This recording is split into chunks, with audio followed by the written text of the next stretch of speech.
Hello, my friends. Hello, my life warriors, wherever you are in the world. Welcome to the Day In, Day Out podcast. Woo! Today on episode 214, I was very privileged to have Catherine Ewing on the podcast. She is a psycho-spiritual coach, mentor, speaker, workshop leader at Sacred Heart Alchemy, and Sacred Heart Sisterhood. We talked about a number of things today on the podcast. We talked about her 40 years working as a social worker. We talked about also what led her to become a therapist. We talked about the sort of healing methods she uses on occasions to help people. And it was a very enlightening conversation, to say the least.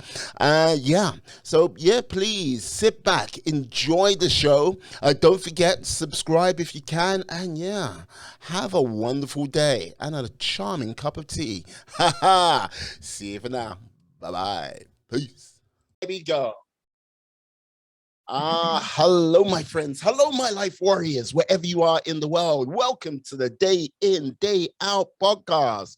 Woo! Today on episode 214, I'm very privileged, a joy to have Catherine Ewing. She is a psycho-spiritual coach, mentor, speaker, workshop leader at Sacred Heart Alchemy, and Sacred Heart Sisterhood. How are you today, my lady? I am awesome. even better since feeling your energy. That's awesome too. What can I say? I have to send out a number of rubber checks for compliments will go out there. Don't cash no, never do. But yes. Now I have to ask, how did you get on this journey of being a psycho-spiritual coach, mentor, speaker, workshop leader? It seems like you've dipped your toes or have your irons in many different fires. I have, at the beginning of, well, really not at the beginning, but I'm really a licensed clinical social worker. Okay. So I've been working as a social worker for 40 years, 27 of those in private practice. And it was when I went into private practice, before I went into private practice, I was working in sexual assault, domestic violence, rape crisis work, child abuse, really, in the down and dirty of life, and really a lot of trauma and stuff. And never thought I'd be a therapist. And then as spirit moves us, I started hearing this little voice in my head. It was not a mental illness, but it was clearly it was being led. And I joined a therapy practice with some people that I knew. And I pretty quickly found out that the traditional way of doing therapy didn't feel fulfilling to me. I didn't feel like I was really helping my clients as much as I could. In fact, sometimes, because most of my clients had a lot of trauma and dysfunctional childhood, a lot of loss, abandonment, abuse, I felt like just having them talk about it was actually re-victimizing them in a way. Yeah. And they can only talk about what they know. And most of it's pushed down into the subconscious mind. So they don't know what they don't know, right? So, and how can you heal it if you don't bring it into conscious awareness? So that need and desire to work in a different way with my clients, and also for me, because I wasn't going to be able to keep doing it if I couldn't have found a more authentic, honoring, holistic, for lack of a better word, way to work with people. And I think that was just, again, the universe putting me on a path and saying, here. So what happened was, because I'm not really clinical, I'm not into really diagnoses and all of that. I think we put people in boxes and then we don't see them as human beings anymore. Yeah. And so I took a different path. I went the path of becoming an energy healer in many different modalities. I went through 2 years of an alternative ministry program called, so I'm a minister of spiritual peacemaking. I dove very deeply into the divine masculine and feminine and balancing those energies, in myself, in the world, looking at the models of that, Yeshua and Magdalene, a few different models in the world of both embodied masculine and feminine, and then within the relationship. And so that sort of became my path: energy work, metaphysics, spirituality, honoring the divine feminine, all in the context of healing trauma so that we can create heaven on earth. So my bottom line is, when we do our own healing work, we heal the collective. So, I just got chills. Did you? It's like, yes, there you go. Bam. Yeah. So that's the story. That's how, and I just think that spirit moves us in ways that we don't expect. And in that process, I went through a major life transformation. After 30 years of marriage, I left my marriage. I left my children there with their dad, my pets, my employment. I moved from a 2,500 square foot house in the suburbs to a 200-foot room in someone's basement, and I opened a healing center, and I reimagined my life. I sort of at 52. So the truth was, and it's funny, I just wrote a post about this morning, that there were times when, with all of the spiritual awakening and all of that, and all of the changes going on, all the decisions I was making, and I'm just going to throw this in, and maybe if you have older women listening, going through menopause at the same time, they will realize a lot of change to go through. There were moments for years when I didn't, it was hard to find the line between, is this a spiritual awakening or just a friggin' total, complete nervous breakdown? So I'm still here and I'm still smiling. So I'm guessing it was a spiritual awakening. I'm going to go with the spiritual awakening. Yeah, it's like, don't want to be going up, like meeting your friends if they hear this or anything like this. Like, hey, how you doing? This is great. Yeah, just watch her carefully. Hey, don't go away from the sharp objects. Hey, Well, people who know me have heard that story before. So,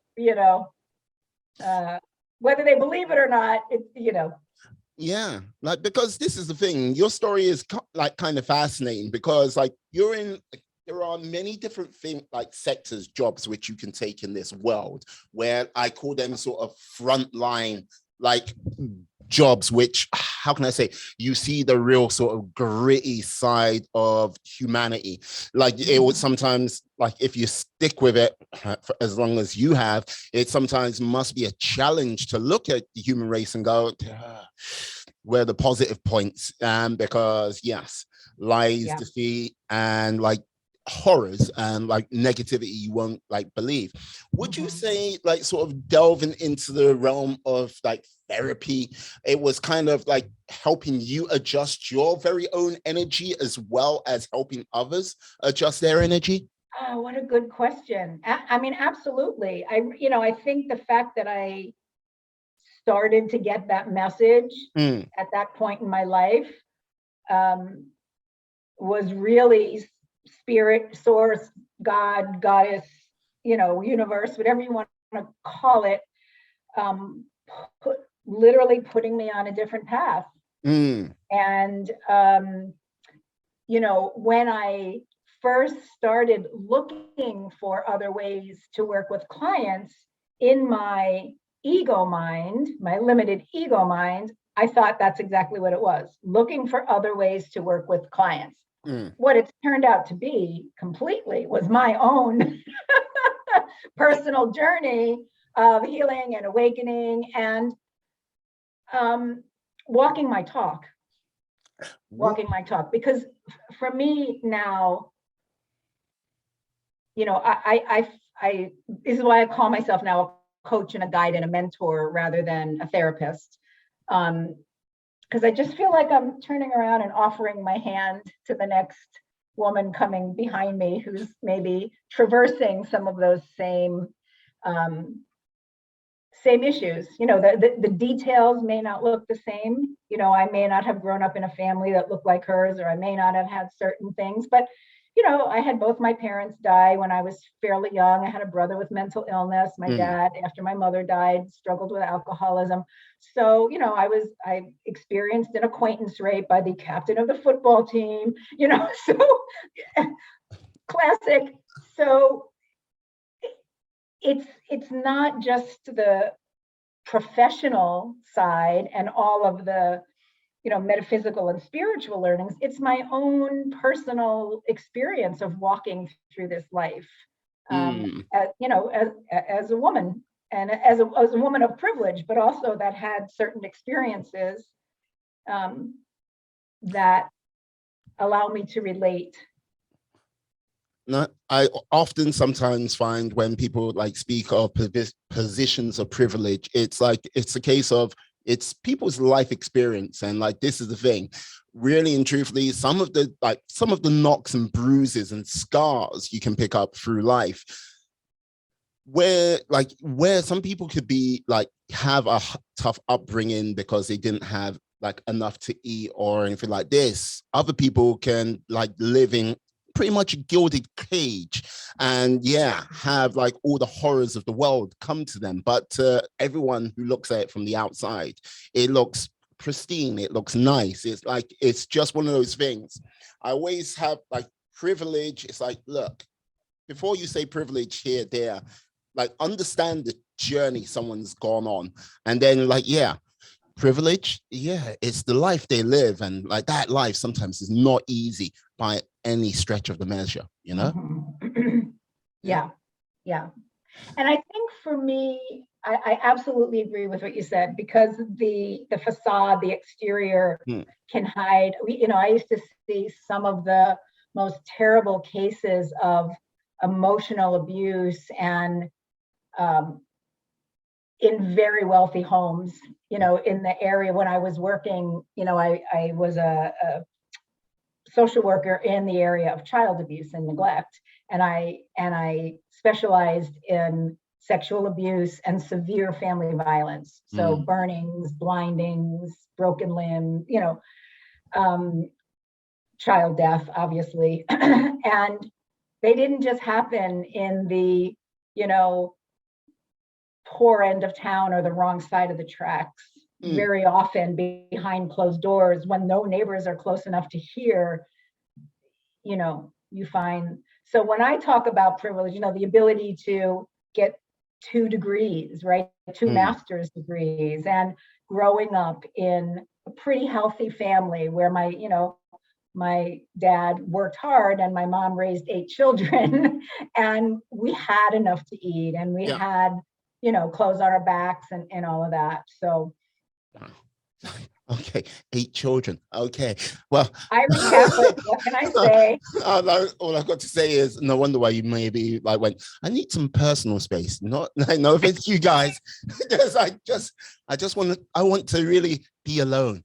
Just have that sensation. Well, I have to say, probably of everyone in my family, except maybe my younger brother, I got that the most, because I had 6 brothers and they were all crammed in room, 3 or 4 of them sleeping in a room together.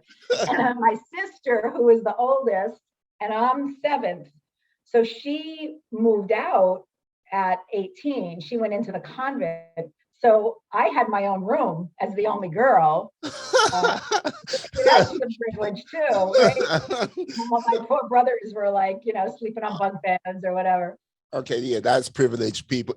Your brothers will sort of look at you in envy. It's oh, how am I going to be able to live in this room by myself while the 6 of you just have to bunk up? And at the time, earlier on, my for reasons that we don't have to go into, but my grandmother and aunt moved in with us. So there were 12 of us who moved into this. Well, 11 3/4 because my mom, God rest her soul, was 45 when my youngest brother was born. Oh my So God. she moved a family of 11 basically from New York to New Jersey while pregnant with her 8th child at 45. God bless her. Oh my Lord. And I know people have much, stories that I'm sure could top that, but Look, so there were a lot of us in the house. yeah, you were 3 short from a football team. It's like, good God. Just like, oh my God. It's like, wow. So, wow. With okay, like a rather packed like childhood of company and everything like this. Is that where you kind of found your way to like going, you know what? I want to be a social worker? Or was it a case of you found that later in the sort of journey of your life, would you say? Well, before I knew I wanted to be a social worker, when I was 7, I started Catholic school because it hadn't been built yet when I was in 1st grade. So I went in when I was in 2nd grade. And I distinctly remember one day the nun asking us what we wanted to be when I grew up. And I just said a priest because I was having visions as a 6 and 7-year-old girl so in a Catholic church, on the back wall in a little vault is where they keep the hosts called, the sacristy or whatever. And then there's and I used to have dreams that the church was being attacked by marauders. Don't ask me where I knew that word at 6 or 7 years. It's like 6 or 7. And it was my job to protect the host, because the host is then what gets blessed as the body and blood of Christ, which becomes Holy Communion, right? And so, I don't know, I guess I thought all Catholic kids had those dreams or visions. I didn't know what they were, but apparently not, because when I announced that I was going to be a priest, I was, very quickly smacked down and told that girls could not be priests, that only boys could be priests. And I said, I still think that was my first radical moment. I was like, damn, my dumb brothers can be. Well, it's like, hey, look. I'm not going to cast dispersions on your brothers. Like, look, I'm sure they're very nice and pleasant gentlemen. How dare you call them stupid? But yeah, I can imagine. So I think, the serious answer to your question, I think I've always had a leaning toward service of some kind, being in service.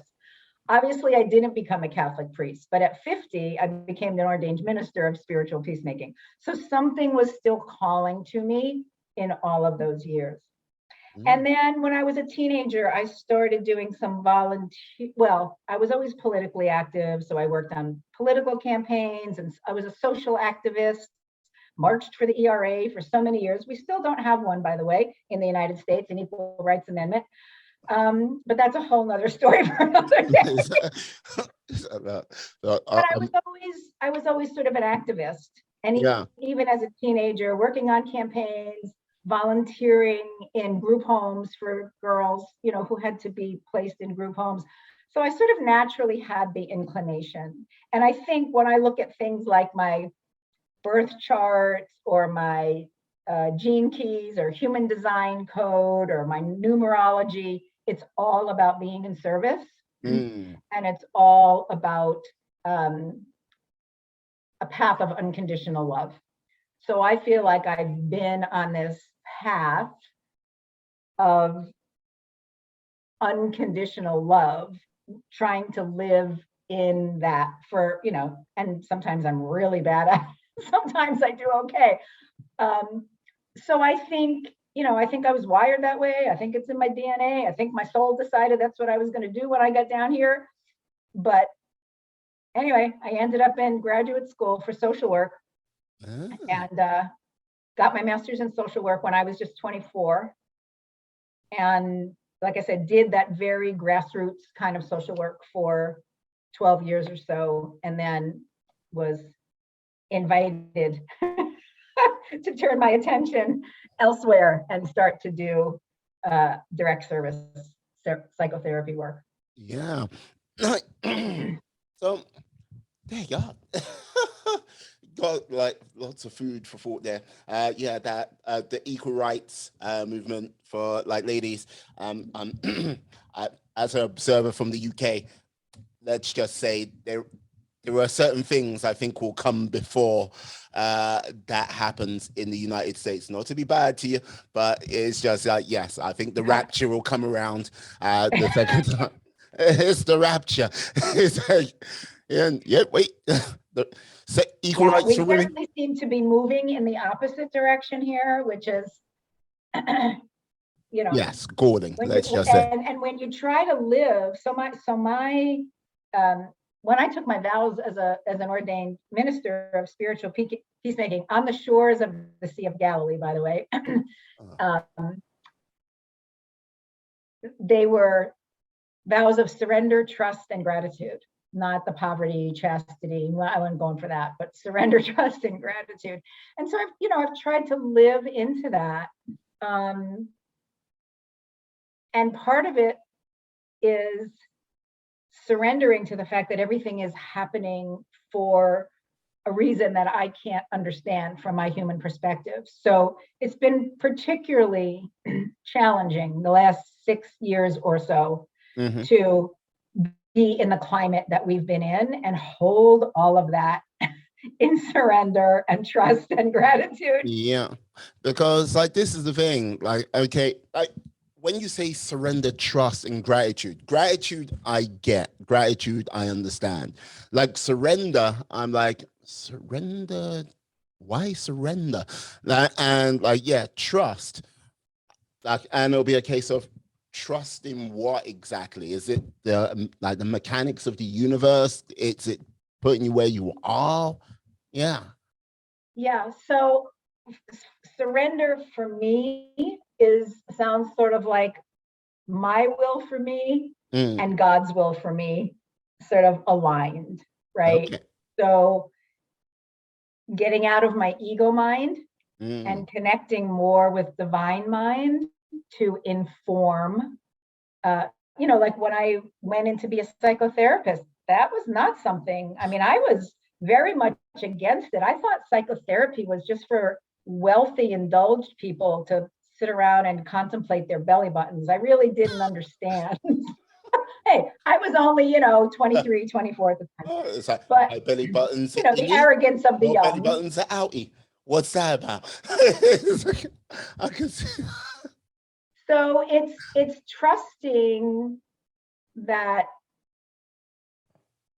God wants for me what I want for me, what my soul in contract came here to do.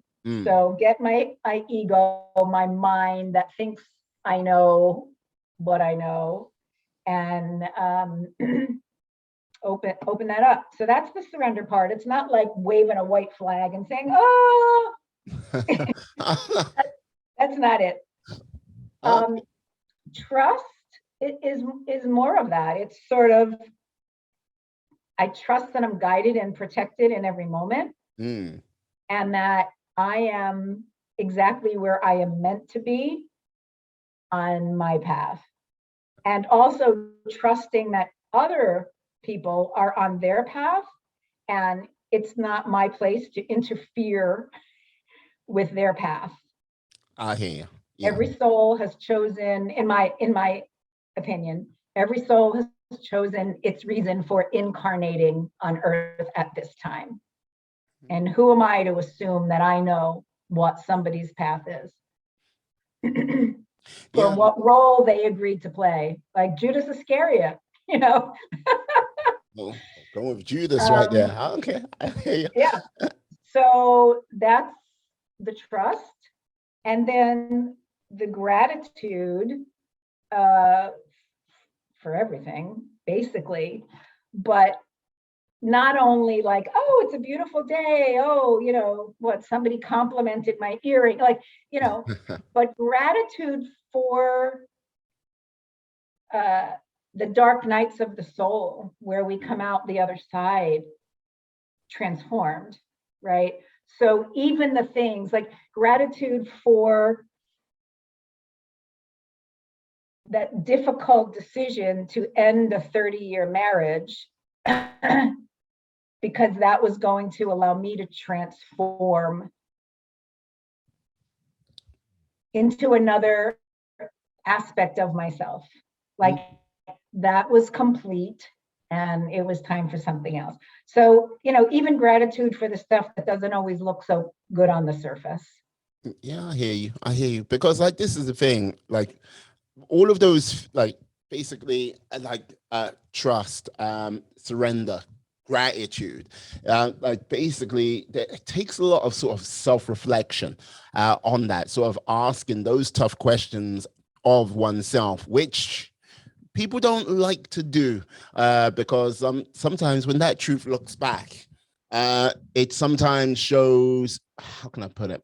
It sometimes shows our inherent flaws, our weaknesses, the things which might seem ugly to us in that moment. And basically facing that and sort of like, yeah, having your kind of, how can I say, Dorian Gray moment, like all of the sins of the world you've put out there, being in this sort of either magical picture or in that mirror, which you then look at and go, oh, that's who I'm truly am. And the other, that's absolutely true. So thank you for that. And the other thing I would say is because of the role of our primitive brain, which is to keep us safe, yes, and free from harm, it doesn't want us to see those truths or re-experience those things. So in fact, I was just finishing up, I'm going to be doing a webinar shortly on the 4 different types of stress responses and responses to post-traumatic triggers. So it's the fight, flight, freeze, fawn response. And there's lots of ways that our mind will keep us from recognizing the painful things, whether it's things that have been done to us or things that we may have done to ourselves or other people. So the mechanics of the brain in that way work against us, because certain patterns were created when we were children to allow us to move through perhaps very physical or emotionally challenging or psychologically challenging experiences, and all of that gets pushed down into the subconscious.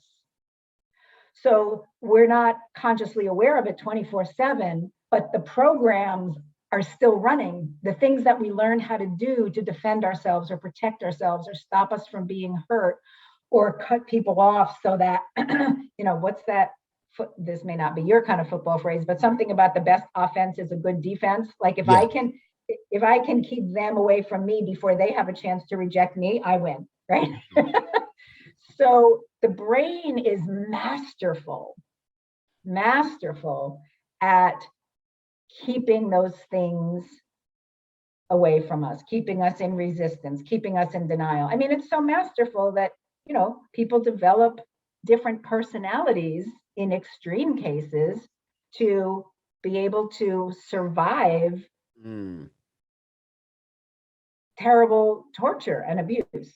I don't want to go too much into that, but just to highlight how brilliant the mind is and how it will do whatever it takes to help keep us in survival mode. Yeah, but like this is what I like when like you mentioned energy earlier in our conversation, and like this is the thing, the human mind is a wonderful thing. It can it's helped create marvelous technologies, it's helped take us into space, it's helped making this conversation possible right now.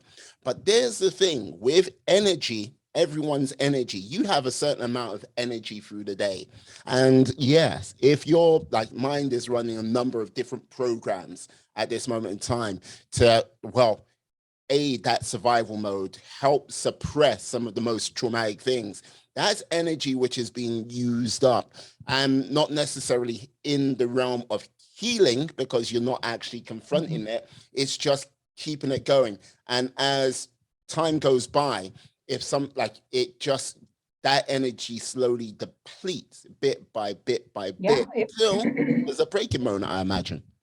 Yeah, it wears you down, literally. You know, if you, speaking of technology, you know, which I think we mentioned earlier on, but it's like a virus running in the background of your computer.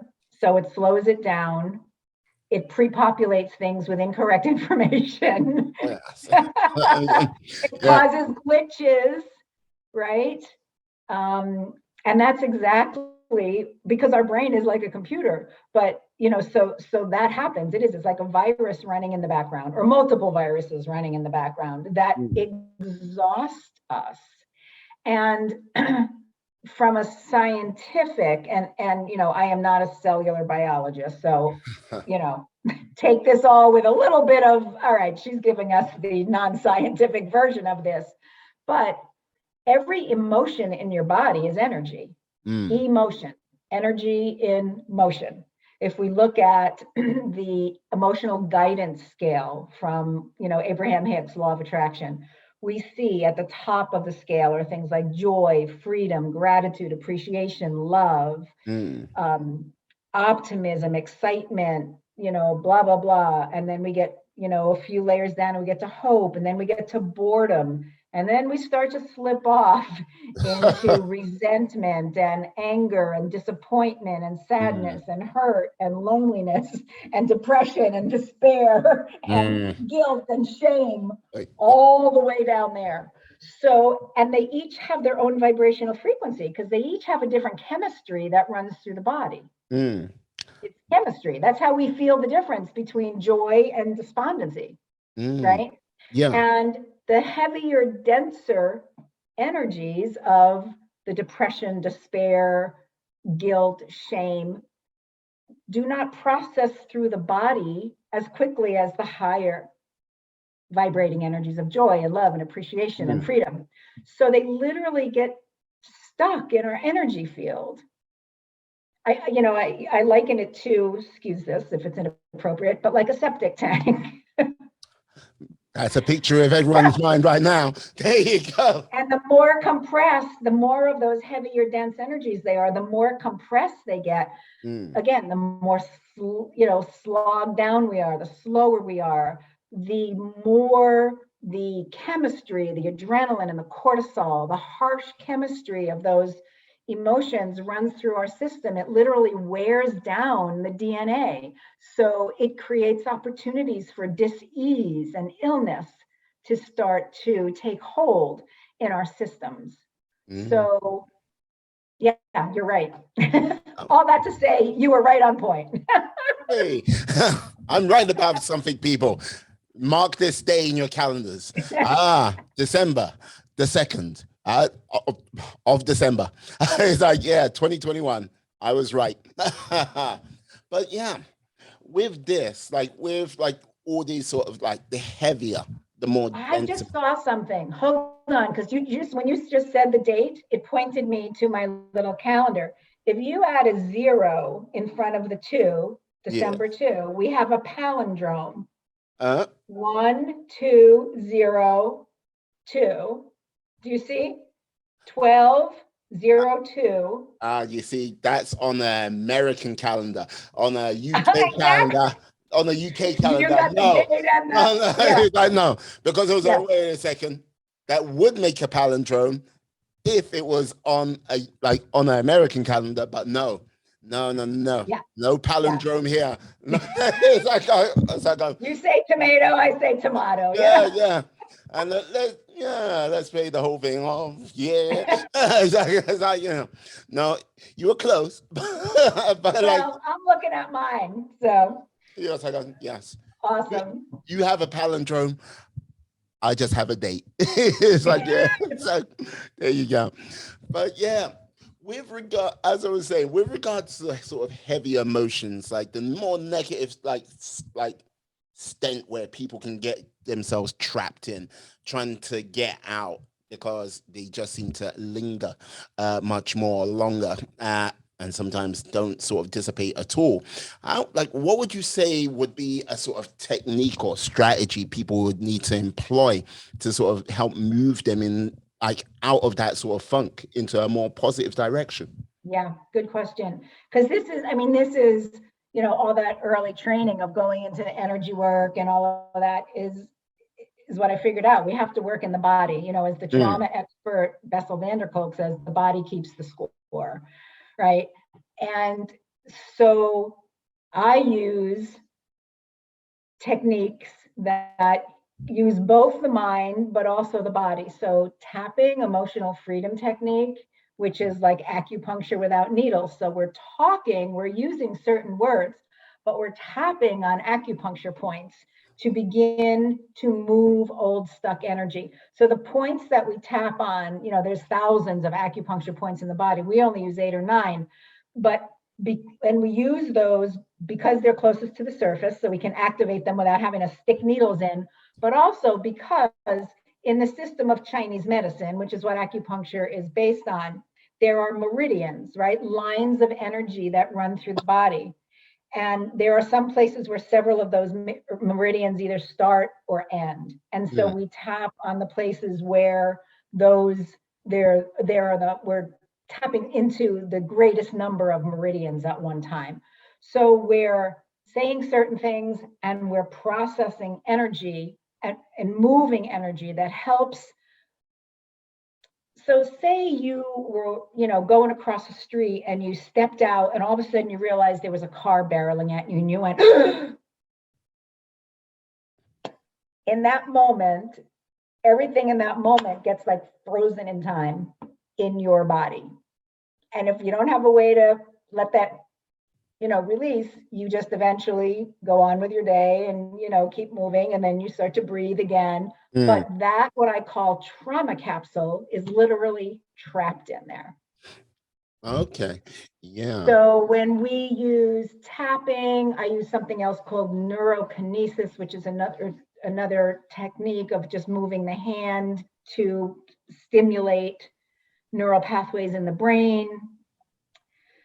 Particularly good with post-traumatic stress disorder because the person doesn't have to tell the story of what happened. They just have to imagine it in their mind.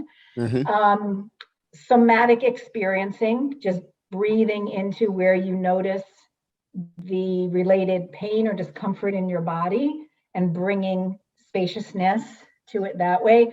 So it's, there are many techniques, ways to activate your vagus nerve. So your vagus nerve is really a bundle of nerves that moves from the base of your skull to the Okay. base of your spine. Mm, So it like runs down the whole central column. It's basically the center of your nervous system. right. And from that, it's like a superhighway. It sends information from the mind out to the body and brings information from the body up into the mind. And it goes out to every muscle and organ system in the body. So it's this superhighway of information. But very often we are so there's two parts of the central nervous system, the sympathetic and the parasympathetic. Sympathetic is fight or flight. Yep. Parasympathetic is rest and relax. Most people default into the fight or flight. We're always in some, whether it's mild anxiety or just stress or Mm, whatever. And when the vagus nerve isn't fully activated, we tend to be in that fight or flight more often. So any exercises, and it can be breath work, it can be literally putting your face in a bowl of ice water, and they're holding certain places on your ears where we can activate that vagus nerve. And then that becomes the bridge between the sympathetic and the parasympathetic. It helps move us out of fight or flight response into rest and relaxation response. This tapping does that as well. yeah. It calms the amygdala, this part of the brain that's always like, what could go wrong? What's out there? Yeah, I What hear you. danger is lurking? Yeah, one of the things I'm curious about, because with the nervous system, like, yeah, now if someone has something wrong with their nervous system, they might be like paralyzed or anything like that.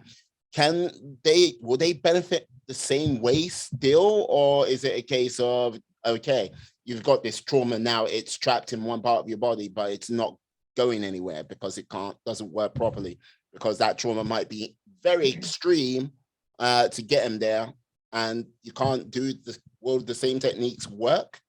Or so this is what I'm going to say. I mean, obviously I can't give you a medical I'm not asking for but I do know that we can do something just as simple as tapping on the side of the hand, and that will affect the neural pathways in the brain. If someone's paralyzed, I honestly don't know. What I do know is that I worked with a client for a couple of years who was completely paralyzed. She was in a wheelchair. She had shakes. Nobody could figure out what was wrong with her. She'd been to multiple hospitals. And within about 6 months of working together, she was out of the wheelchair. No, that's fantastic. Her shaking stops. I would refer people to the work of Dr. Joe Dispenza for more specific, because he's a chiropractor and he suffered a spinal column injury and was told he would never walk again. And he began, because he was a chiropractor and he understood all the anatomy, and he knew enough about sort of law of attraction and our thoughts create our reality, that he literally began seeing himself as healed. And if you would see him today, you would never in your wildest imagination think that he's anybody who ever had anything. And that's what his work is all about. So Joe Dispenza, Bruce Lipton, Greg Braden, all those people are doctors and scientists. They could speak to that question much more, in an educated way than I can. I just know what I've seen happen with some of my clients with personal experience. Like what you help do for some of your clients. That, what I mean? That story is fascinating. So like, this is the thing. So how did the Sacred Heart Alchemy come about? I have to ask. Well, that's another story. I'm here for these stories. So originally my business, my coaching business, because in my therapy business, I just went by my name. People just look me up by my name. But for my coaching and my speaking and, some other things, my original name was Reawaken Your Dreamer, because I'm very much interested in helping people reconnect with the part of them that has stopped dreaming. And for me, that was after my whole midlife transition. And so I was, particularly pointing that to women in midlife, right? But at a certain point, I was working with a coach who was also a shaman. And we took a 3-day shamanic journey. And in the course of those, as a way to brand, the purpose of it, she was a brander. She was a marketer and a brander, but she was also a shaman. So that's a very unusual combination.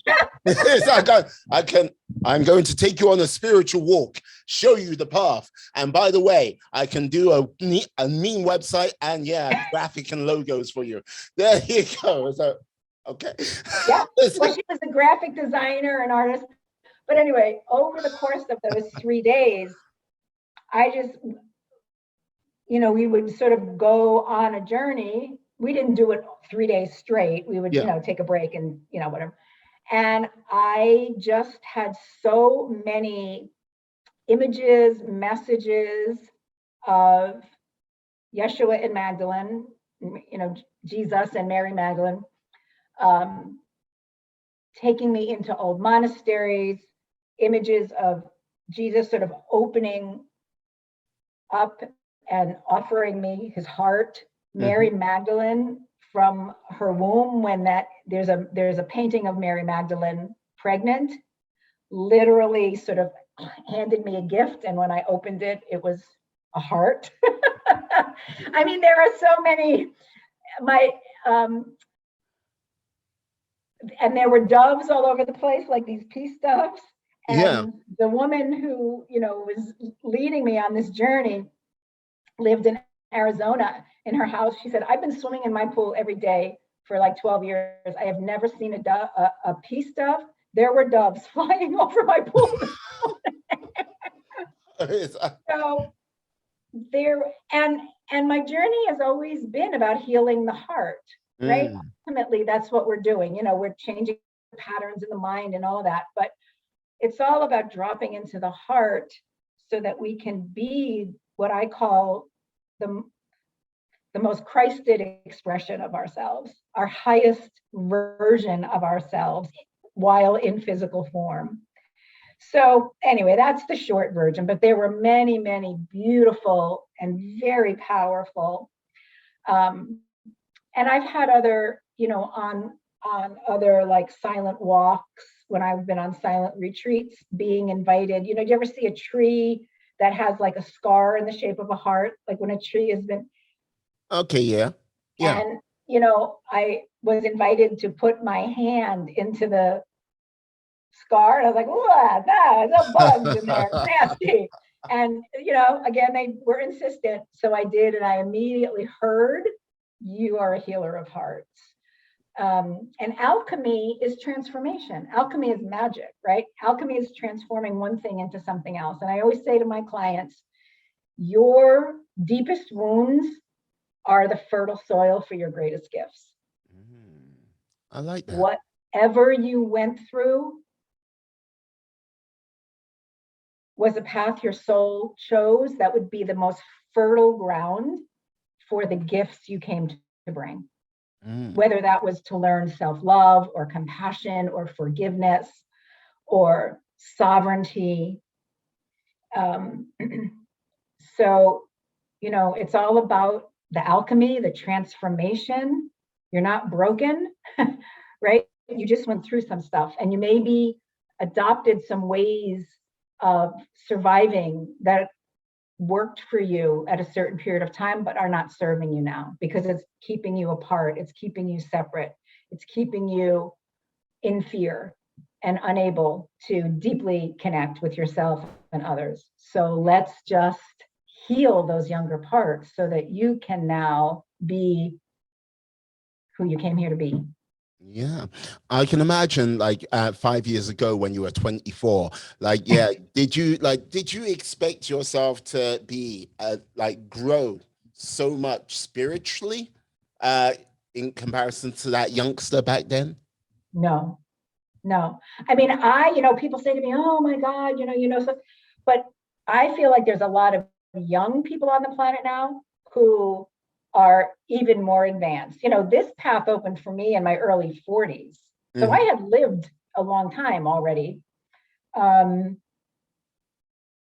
think it was in my genes and in my DNA because of that 6 and 7-year-old experience. I knew that, but it had sort of gone dormant, with just life and, living in a big family and having my parents pass away and, just all that stuff. And then getting married at 22 and raising my own kids. And, so I had to get to a certain point for that to all open up. And I feel like there's, some of us who have been doing the heavy lifting for a lot of years. If you think about road construction, we were out there with the shovel, and now we've created this super highway, and the energies are higher and the vibration is higher, and younger people coming in are now like, whoo, flying right by us old timers. Well, like this is the thing. I sometimes feel that there are a number of people when they're going through life, but at crucial times they've been holding their breath and they haven't had the time to actually take in like a good chunkfuls of fresh air. And when they do have that moment to actually breathe, like a weight sometimes comes off their shoulders, or like a moment of awakening comes to them. And it's like, oh, right. I need to do something else. I think with regards to last year, the dreaded year of 2020, I think a number of people had that sort of opportunity to have that moment to like take that breath, because it's like, yes, I'm doing the 9 to 5, got to go, kids, got to go. And when it was like, yes, you all have to stay at home. And it's like, first, most probably pacing the cage like a deranged like polar bear, like going back and forth. I'm not liking this. Then like, yeah, the realm of Tiger King and Netflix came to them, to many of them. And then, yeah, that sort of moment where it's like, oh, wait a second. Is this the life I want to, is the life I've created for myself the life I want to continue? Absolutely. Yeah. You know, I want to just, in our final moments here, because you brought up something that I think is really critical to mention. So, you know, I've been consciously on a spiritual path for, I don't know, since the mid 1990s, so a while now. And I remember distinctly reading lots of things back then. You know, we didn't have the internet, we didn't have, you know, all of this social media stuff, we didn't have Netflix or Fire TV or whatever the hell we have now. So it was a lot of reading and a common theme, regardless of who the author is, how long ago they'd written, or how recent their book was, or what perspective or point of view they were coming from, astrology or something. The common theme was that we were, as humanity, as a species, as Earth, going to enter this period of awakening at some point in the future.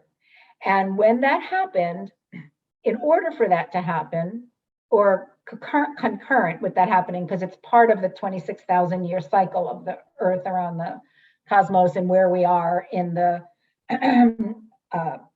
photon belt, light belt, and all of that. But anyway, okay.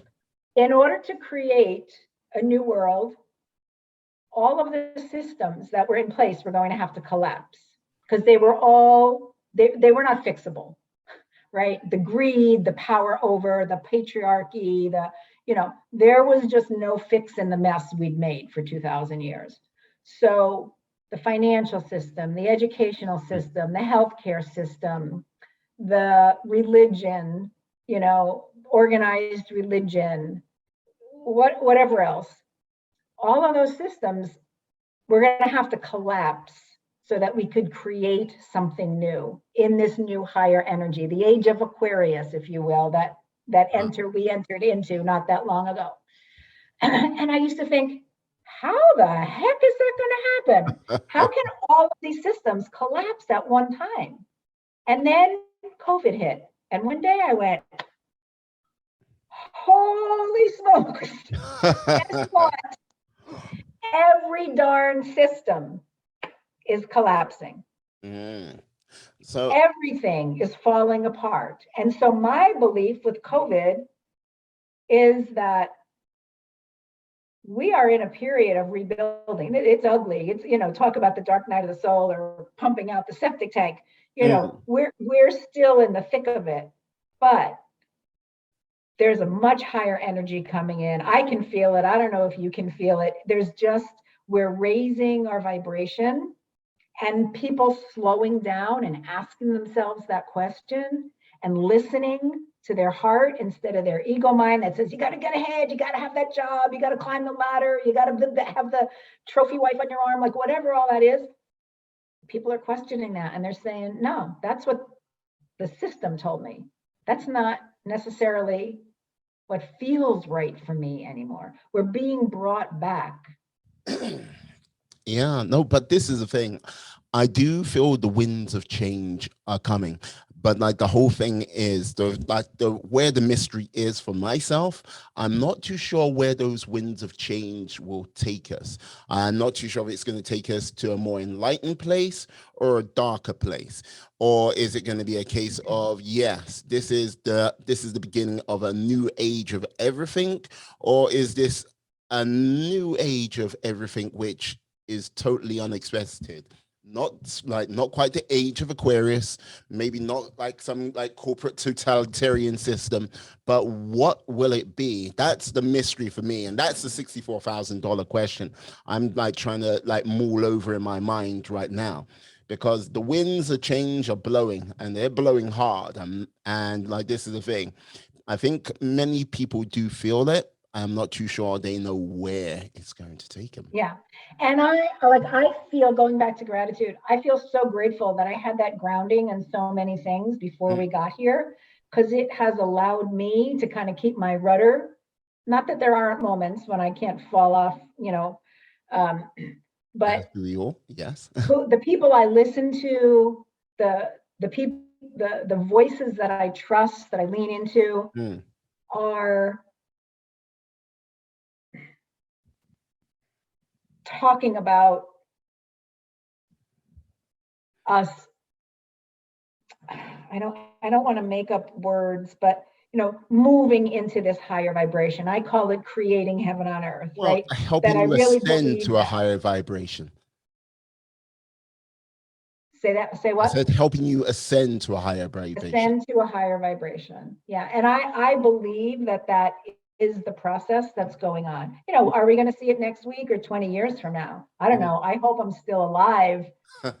It expressed in a way. But the other thing I want to say just before we close is we are incredibly powerful, sovereign beings. We are energy in form.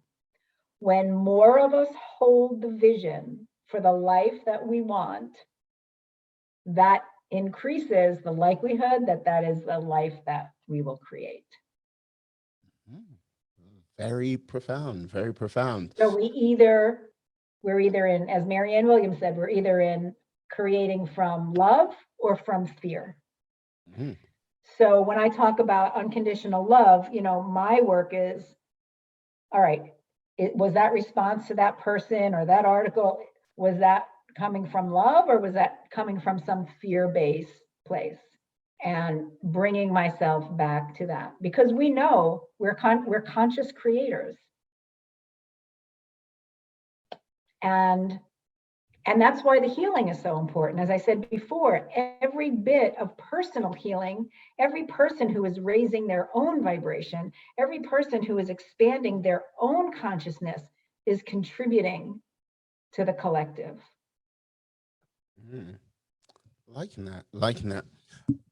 One final question before we go. What has been one of your biggest gratitude moments of 2021? 2021 gratitude moments. Yeah. There are a lot. So I'm gonna make it very, very, very, very real.